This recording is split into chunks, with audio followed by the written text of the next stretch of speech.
Welcome to Shailu YouTube channel.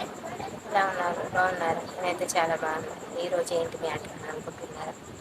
ఏం లేదు, ఒక చిన్న మాట ఉంది మీతో షేర్ చేసుకోవాలని అయితే చెప్దామని అనుకున్నాను. ఏంటి అంటే, ఒక అత్త మామ కొడుకు కొడలు ఉన్నారండి.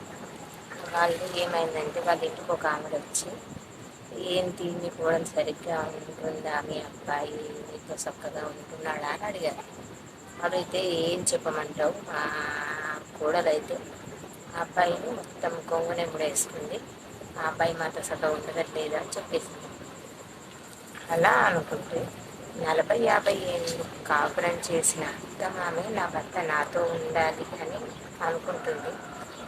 ఆ వయసుకు వచ్చాక కూడా నిన్నగాక మొన్న పెళ్ళైన వాళ్ళు కొడుకు కోడలు సంతోషంగా ఉండాలి, తన మాట వినాలి అని అమ్మాయి అయినా కోరుకుంటుంది కదా. అలానే ఏ అత్త అయినా కానీ ఎందుకు అనుకుంటుంది? తను కూడా కోడలు జనరేషన్ నుండే అత్త జనరేషన్కి వచ్చారని ఎందుకు మర్చిపోతారు ఏంటో నాకైతే అసలు అర్థం కాదు. ఏ అత్త అయినా కూడా అలాగే అంటుంది, ఎందుకో తెలియదు.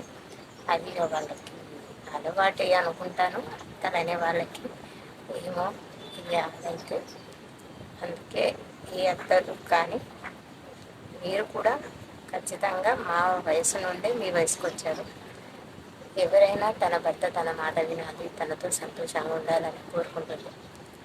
అత్తమామ నుండి అయితే విడగొట్టాలని ఏ కోడలు అనుకోదు. తన వాళ్ళు నా వాళ్ళు అన్నట్టే ఉంటారు. నాకు తెలిసినంత వరకైతే అలా ఉన్న వాళ్ళు ఖచ్చితంగా అయితే ఎక్కువ శాతం అయితే ఉండరు. ఇలాంటి అత్తలు మాత్రం ఖచ్చితంగా ఉన్నారు చాలామంది. నాకు తెలిసినంత వరకు 50 కంటే ఎక్కువ పర్సెంట్ మాత్రమే అత్తలు ఉన్న వాళ్ళే ఉన్నారు. కోడలు అయితే అలా చక్కగా ఎవరు లేదు. ఇలాంటి అత్తలు ఉంటే మాత్రం ఖచ్చితంగా మారండి ప్లీజ్. మీ కోడల్ని ఒక కూతుర్లా చూసుకోమని లేదు, కాకపోతే కాస్త ఆమెను కూడా అర్థం చేసుకోండి.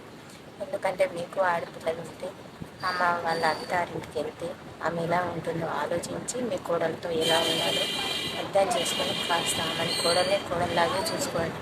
అంటే నేనైతే ఇది ఎవరిని ఉద్దేశించి చెప్పడం లేదు. నాకు తెలిసినంత వరకు ఒక ఆడపిల్ల జీవితం ఎలా ఉంటుందో, అత్తారింట్లో ఎలా ఉంటుందో మరి అదే చెప్తున్నాను. ఏ అత్త కూడా ఆయన ఒక కోడల్ని కూతురులా అస్సలు చూడలేదు. కూతురులాగే కోడల్ని కూడలాగే చూస్తుంది. కాకపోతే కాస్త అర్థం చేసుకోండి. నా వీడియో కనుక మీకు నచ్చినట్లయితే నా ఛానల్ని సబ్స్క్రైబ్ చేయండి, లైక్ చేయండి, చిన్న కామెంట్ పెట్టడం మాత్రం మర్చిపోకండి.